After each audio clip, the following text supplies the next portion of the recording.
एका राजीनाम्याने संपूर्ण देशाचं राजकारण हादरवून सोडलं। 25 जुलै रोजी भारताचे शिक्षण मंत्री धर्मेंद्र प्रधान यांनी आपल्या पदाचा राजीनामा दिला आणि कॉंग्रेस जनता पार्टीने आपले 37 दिवसांचे जंतर मंतरवरील ऐतिहासिक आंदोलन मागे घेत असल्याची घोषणा केली। देशातील असंतुष्ट तरुणांचा आणि विद्यार्थ्यांचा हा एक प्रचंड मोठा विजय मानला गेला। पण या ऐतिहासिक विजयानंतर आता संपूर्ण देशात एकच चर्चा सुरू झाली आहे। कॉंग्रेस जनता पार्टीची पुढची वाटचाल नक्की काय असणार? ही संघटना भविष्यात एक राजकीय पक्ष म्हणून पुढे येऊ शकते का? सीजेपी ही संघटना आगामी निवडणुका लढवून प्रत्यक्ष सत्तेत येऊ शकेल का? आजच्या या व्हिडिओमध्ये आपण निवडणूक चिन्ह आदेश 1968 आणि कॉंग्रेस जनता पार्टीच्या राजकीय भविष्याचे संपूर्ण सविस्तर विश्लेषण अगदी सोप्या भाषेत समजून घेऊया। नमस्कार, मी मृदुला आणि तुम्ही पाहताय थोडक्यात। या सर्व प्रकरणाची मुळे समजून घेण्यासाठी आपल्याला थोडं मागे जावं लागेल। मे 2026 मध्ये सर्वोच्च न्यायालयात एका महत्त्वाच्या विषयावर सुनावणी सुरू होती। या सुनावणी दरम्यान देशातील तरुणांना आणि विद्यार्थ्यांना उद्देशून उपहासाने एक शब्द वापरला गेला। तो शब्द होता कॉकरोच, म्हणजेच झुरळ। साधारणपणे जेव्हा अशा कमेंट्स किंवा टिप्पण्या येतात तेव्हा लोक सोशल मीडियावर 2 ते 3 दिवस आपला राग व्यक्त करतात, काही मीम्स बनवतात आणि हळूहळू तो विषय विसरून जातात। पण यावेळी तसं घडलं नाही। अभिजित दिपके या तरुणाने या उपहासात्मक शब्दालाच आपलं मुख्य शस्त्र बनवलं। सोशल मीडियावर त्याने कॉंग्रेस जनता पार्टी म्हणजेच सीजेपीची पायभरणी केली। सुरुवातीला ही फक्त एक प्रतिकात्मक आणि उपहासात्मक ऑनलाईन मोहीम होती। इंस्टाग्राम आणि इतर सोशल मीडिया प्लॅटफॉर्मवर तरुण एकत्र आले। त्यांनी मीम्स आणि डिजिटल पोस्टच्या माध्यमातून सत्ताधारी व्यवस्थेविरोधात आणि सर्वोच्च न्यायालयाच्या त्या टिप्पणीविरोधात आपला असंतोष व्यक्त करायला सुरुवात केली। अवघ्या काही दिवसात लाखो तरुण या मोहिमेशी जोडले गेले। पण ही फक्त एक ऑनलाईन मोहीम राहिली नाही। जेव्हा नीट पेपर फुटीचे प्रकरण समोर आले आणि या पेपर फुटीमुळे मानसिक त्रासाला कंटाळून देशभरात काही दुर्दैवी विद्यार्थ्यांनी आपलं आयुष्य संपवलं, तेव्हा या डिजिटल असंतोषाचा भडका उडाला। सोशल मीडियावरील हा मेसेज आता प्रत्यक्ष रस्त्यावर उतरणार होता।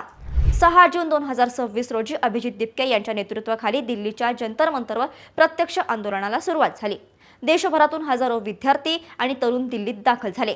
शिक्षण मंत्री धर्मेंद्र प्रधान यांच्या राजीनाम्याची मागणी लावून धरली गेली। हे आंदोलन सलग 37 दिवस चालले। या 37 दिवसात अनेक नाट्यमय घडामोडी घडल्या। 20 जुलै रोजी आंदोलकांनी संसद चलो मोर्चाची हाक दिली। या मोर्चादरम्यान पोलीस आणि विद्यार्थ्यांमध्ये प्रचंड तणाव निर्माण झाला। तिथे जमा झालेल्या तरुणांवर आणि विद्यार्थ्यांवर अमानुषपणे लाठीमार करण्यात आला। अनेक विद्यार्थी गंभीर जखमी झाले। पण मारहाणीच्या या घटनेमुळे आंदोलनाची आग विझवण्याऐवजी संपूर्ण देशभरात पसरली। गल्लीपासून बोळापर्यंत आणि प्रत्येक कॉलेजच्या कॅम्पसमध्ये केंद्र सरकारविरोधात निदर्शने सुरू झाली। देशातील वातावरण इतके तापले की शेवटी केंद्र सरकारला झुकावेच लागले। 25 जुलै रोजी शिक्षण मंत्री धर्मेंद्र प्रधान यांनी आपल्या पदाचा राजीनामा दिला।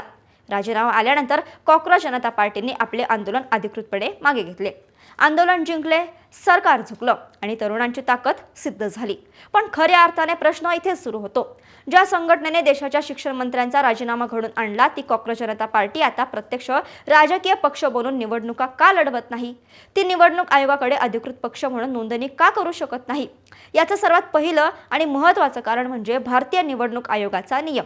आपल्या देशात कोणत्याही नवीन संघटनेला राजकीय पक्ष म्हणून मान्यता मिळवण्यासाठी निवडणूक आयोगाकडे नोंदणी करावी लागते। पण निवडणूक आयोगाचा एक खूप जुना आणि कडक कायदा आहे, ज्याचं नाव आहे निवडणूक चिन्ह आदेश 1968।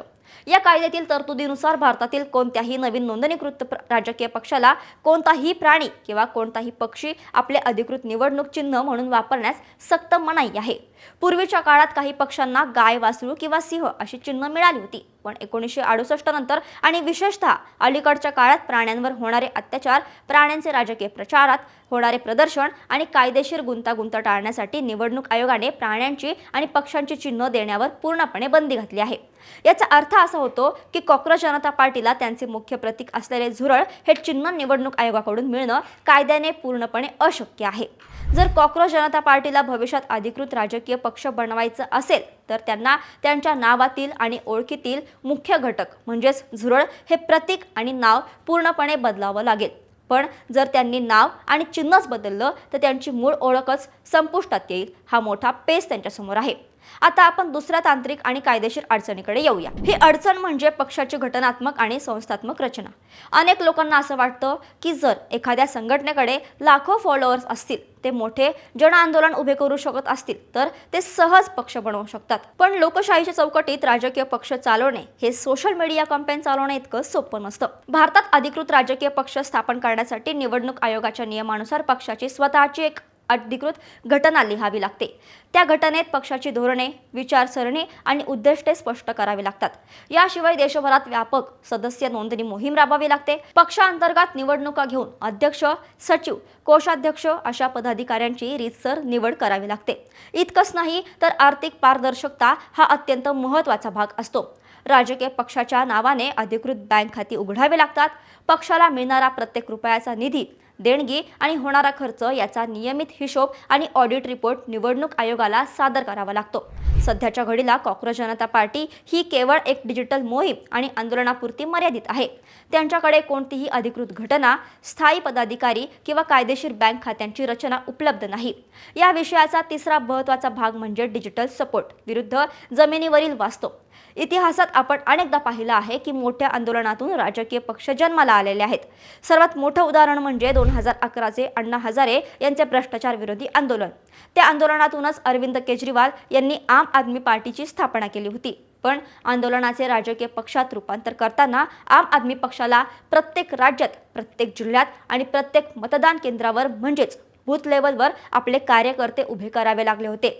सोशल मीडियावर हजारो मीम्स शेअर करणे, ट्रेंड चालवणे किंवा डिजिटल पोलमध्ये भाग घेणे खूप सोपं असतं, पण प्रत्यक्ष निवडणुकीच्या दिवशी लोकांना घराबाहेर काढून मतदान केंद्रापर्यंत आणणे, प्रत्येक बूथवर आपले प्रतिनिधी बसवणे आणि राजकीय पक्षांच्या यंत्रणेशी सामना करणे यासाठी खूप मोठ्या ग्राउंड नेटवर्कची गरज असते।